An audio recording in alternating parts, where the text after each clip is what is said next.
87, première intifada, 20 ans après avoir été occupés, les Palestiniens se révoltent violemment. Première intifada, je dis violemment, mais en même temps c'était ce qu'on appelait la guerre des pierres, c'est-à-dire qu'ils n'étaient pas armés.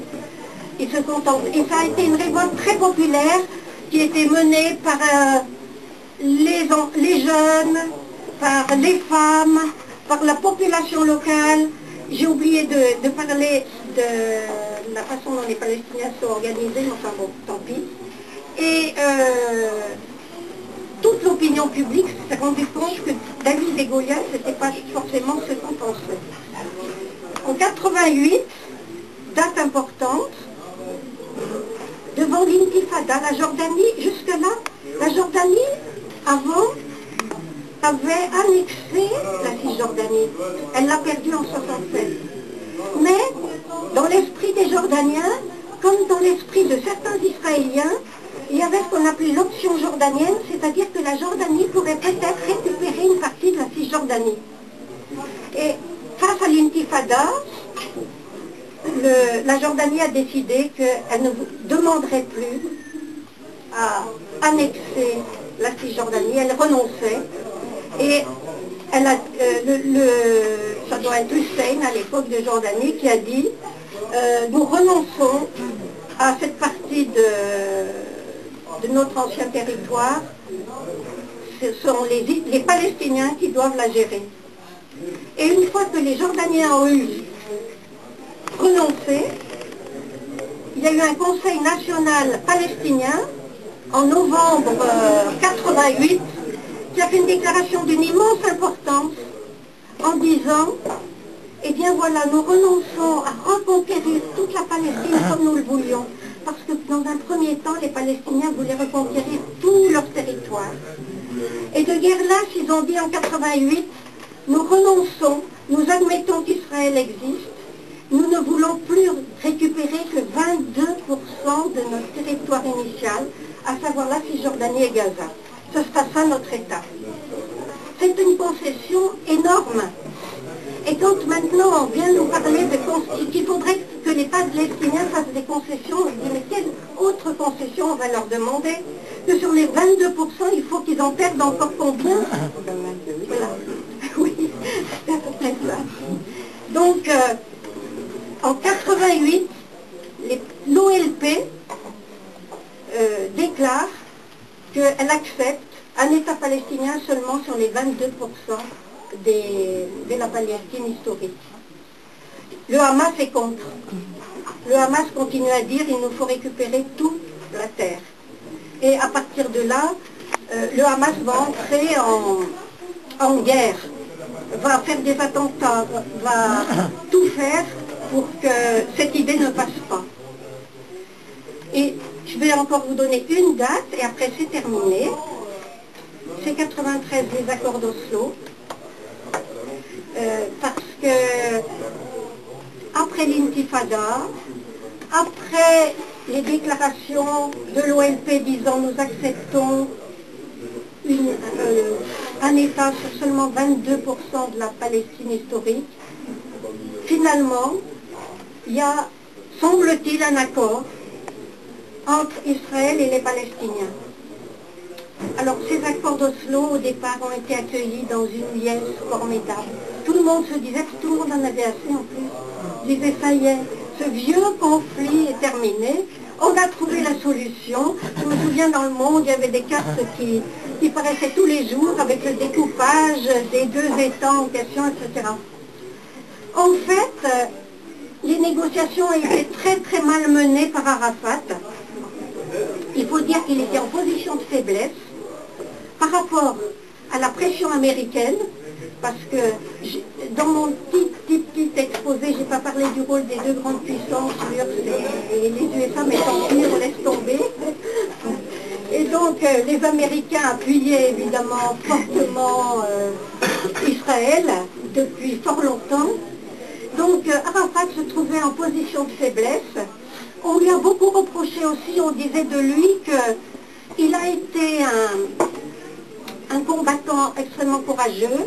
Il a su fédérer les groupes palestiniens à l'OLP, les faire se tenir ensemble alors qu'il y avait quand même beaucoup de divergences entre eux, mais comme homme politique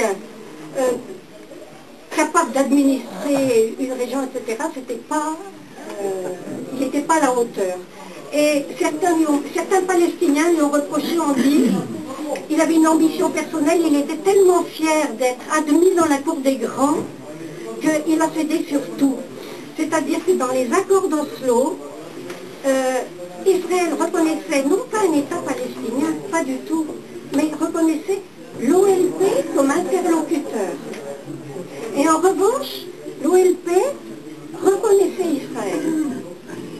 Et aucun problème important n'a été réglé. Ils ont dit ça sera un accord intérimaire de 5 ans, puis après on verra.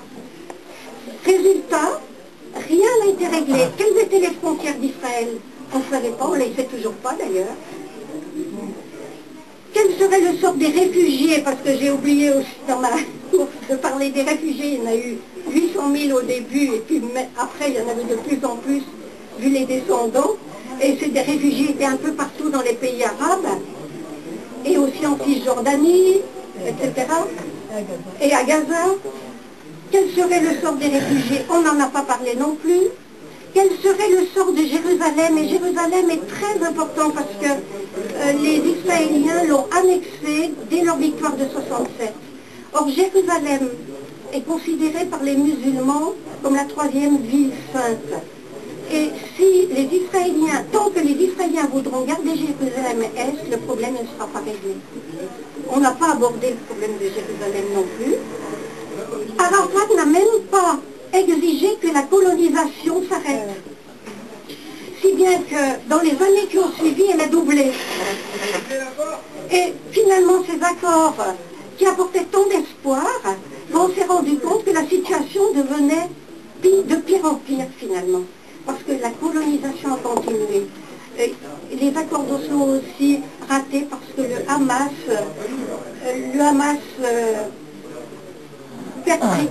perpétrait des attentats pour que ça soit. Mais là, Rabin a eu une phrase qui paraît très importante parce que c'est la seule, c'est une voix à suivre. Il disait, il faut suivre la paix comme s'il n'y avait pas d'attentat et il faut sévir contre les attentats comme si on n'était pas en train de poursuivre la paix. Ça paraît la voix de la sagesse.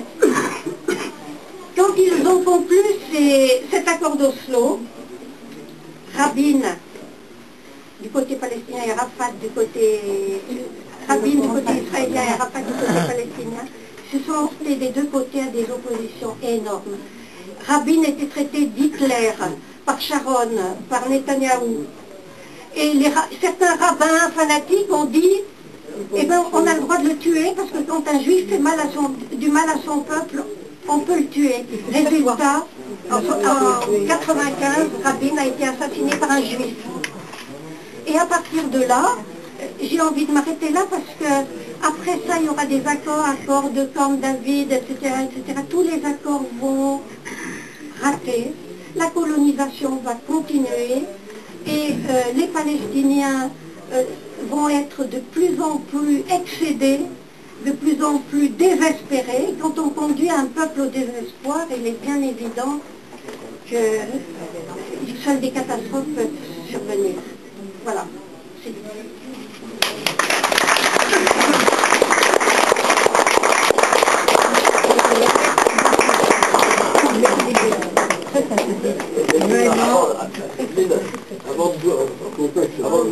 Avant de donner la parole à votre copain,